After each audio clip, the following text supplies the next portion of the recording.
നല്ല വസ്ത്രമാണോ ധരിച്ചു പള്ളിയിൽ വരുന്നത്? അതല്ല മോശമായ രാത്രി നീ ധരിച്ചുകൊണ്ട് കിടന്ന ആ പന്ന കൈലിയും എടുത്തുകൊണ്ടാണോ സുബഹിക്ക് വരുന്നത്? അത്ര പൂശിക്കൊണ്ടാണോ വരുന്നത്? പല്ല് തേച്ചുകൊണ്ടാണോ വരുന്നത്? ഇതെല്ലാം അള്ളാഹു സസൂക്ഷ്മം വീക്ഷിക്കുന്നുണ്ട്. അതുകൊണ്ട് എന്റെ യജമാനന്റെ മുന്നിലേക്ക് പോകുമ്പോൾ കൂറത്തുണിയും ധരിച്ചുകൊണ്ട് പോകാൻ ഞാൻ ഇഷ്ടപ്പെടുന്നില്ല. ഏറ്റവും വിലപിടിപ്പുള്ള വസ്ത്രം കൊണ്ടുപോകാനാണ് ഞാൻ ആഗ്രഹിക്കുന്നത്. അതാണ് സഹോദരങ്ങളെ, വിലപിടിച്ച വസ്ത്രവുമായി ഞാൻ പള്ളിയിലേക്ക് വരുന്നത്.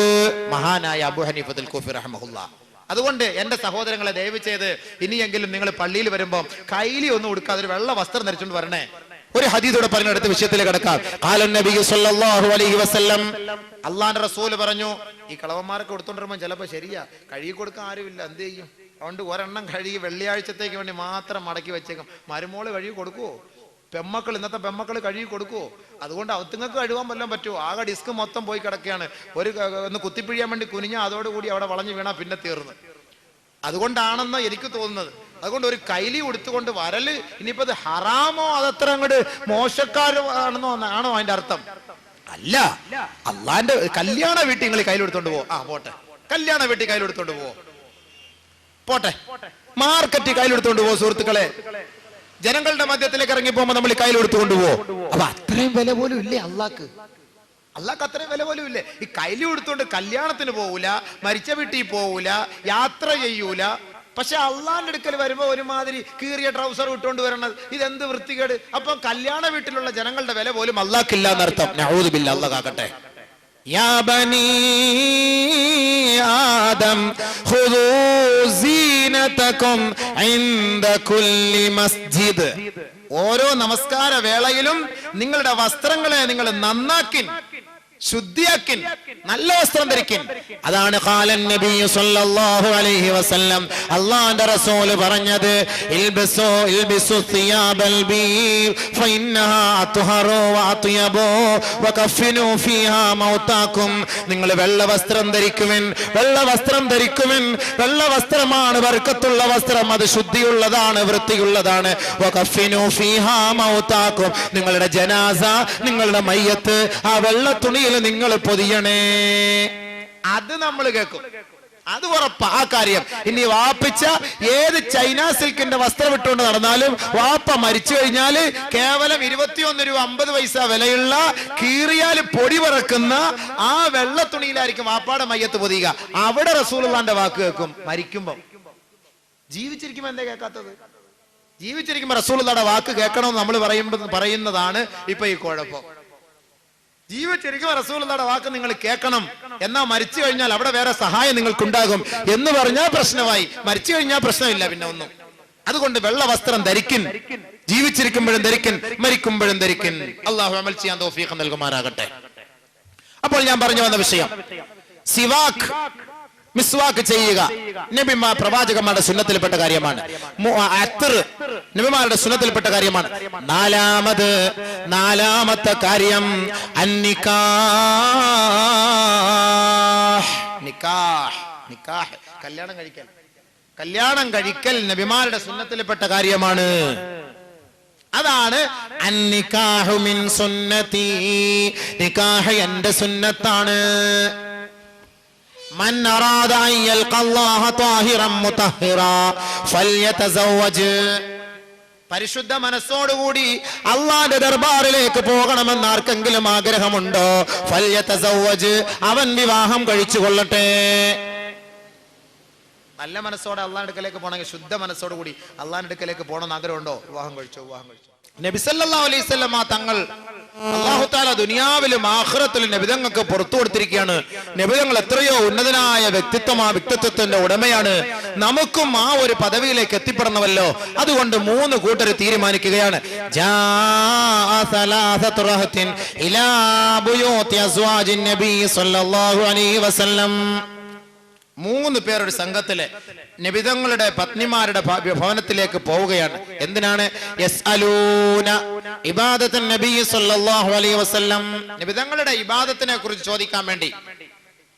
നബിതങ്ങളുടെ ആരാധനാ ക്രമങ്ങൾ എങ്ങനെയൊക്കെയായിരുന്നു എന്ന് ചോദിച്ചിട്ട് നമുക്കും കൂടി അമൽ ചെയ്യാമല്ലോ എന്ന ഉദ്ദേശ ലക്ഷ്യത്തോടു കൂടി ഈ 3 പേർ ആയിഷ ബീവി റളിയല്ലാഹു അൻഹ അടക്കമുള്ള സഹാബത്തുകളുടെ ഉമ്മഹാത്തുൽ മുഅ്മിനീങ്ങളുടെ വീടിനെ ലക്ഷ്യമിട്ട് പോയി.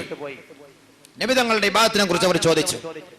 فلما أخبروا كأنه تقالونها നബിതങ്ങളുടെ ഇബാദത്തിനെ കുറിച്ച് ചോദിച്ചപ്പോൾ പറയപ്പെട്ടു, നബിതങ്ങളുടെ ഇബാദത്ത് ഭയങ്കരമാണ്, നിങ്ങളെ കൊണ്ടൊന്നും ചെയ്യാൻ പറ്റൂല, അത് ഭയങ്കരം തന്നെ.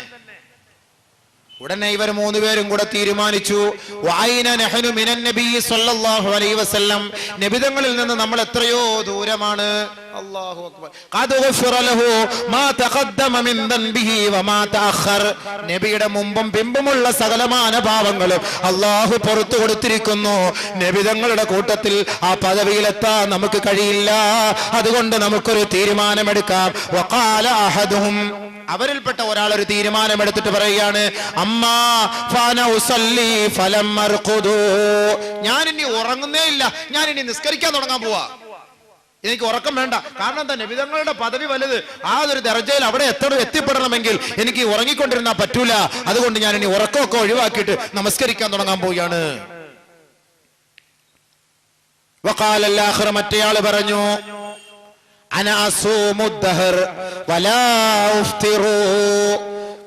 ഞാൻ ഇനി കാലം മൊത്തം നോമ്പ് വയ്ക്കാൻ പോവാ, ഞാൻ ഇനി നോമ്പും വിടുന്ന പ്രശ്നമേ ഇല്ല, സ്വർഗത്തിൽ പോണം, ഞാൻ ഇനി നോമ്പ് വിടുന്ന പ്രശ്നമേ ഇല്ല, എപ്പോഴും ഞാൻ നോമ്പ് പൂർണ്ണമായിട്ട് നോമ്പ് പിടിക്കാൻ തീരുമാനിച്ചിരിക്കുന്നു.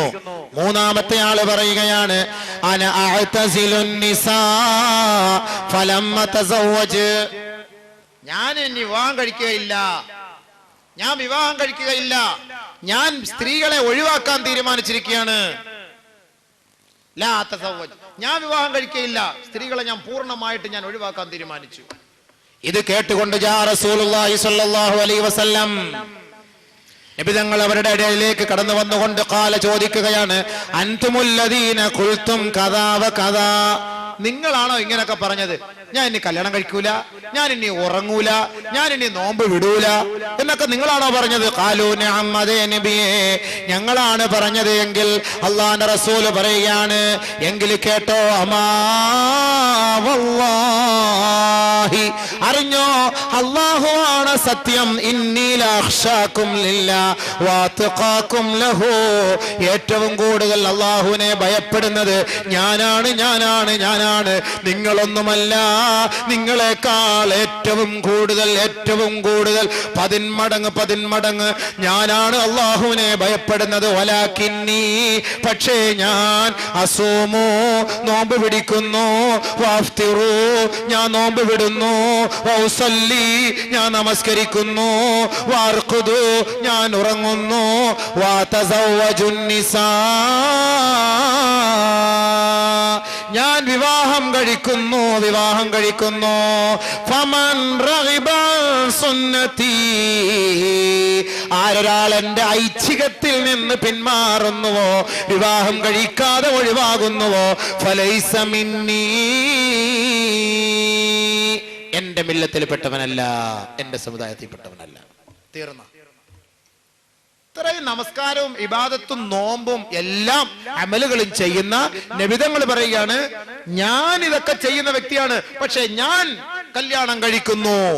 അതുകൊണ്ട് നിങ്ങൾ എന്നെ ഈ മാർഗത്തിൽ നിന്ന്, എന്റെ മാർഗത്തെ അംഗീകരിക്കാൻ തയ്യാറാണെങ്കിൽ നിങ്ങൾ വിവാഹം കഴിക്കണം, ഇല്ല എങ്കിൽ നിങ്ങൾ വിവാഹം കഴിക്കണ്ട. ഫമൻ റഗിബ അൻ സുന്നതി ഫലൈസ മിന്നി,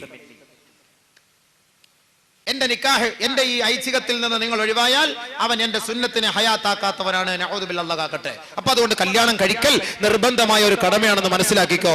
ഇനി വെച്ച് നീട്ടണ്ട. ഇത്ര നാളും അറിയാതൊക്കെ സംഭവിച്ചു പോയി. എത്രയും പെട്ടെന്ന് നാളെ തന്നെ പോയി കാര്യങ്ങൾ നടത്താനുള്ള തീരുമാനത്തിലേക്ക് വേണ്ടി എല്ലാവരും ഒരു പ്രതിജ്ഞയോടെ വേണം പോകാൻ. എന്താ പ്രശ്നം? പുലൂസ് മാഫി. എന്നാ അല്ലാഹു പറയാണ്, നിനക്ക് ഞാൻ പുലൂസ് വരാം, നിങ്ങൾ നീ പെണ്ണ് കെട്ടിക്കോ. منكم والصالحين من عبادكم وإمائكم إن يكونوا فقراء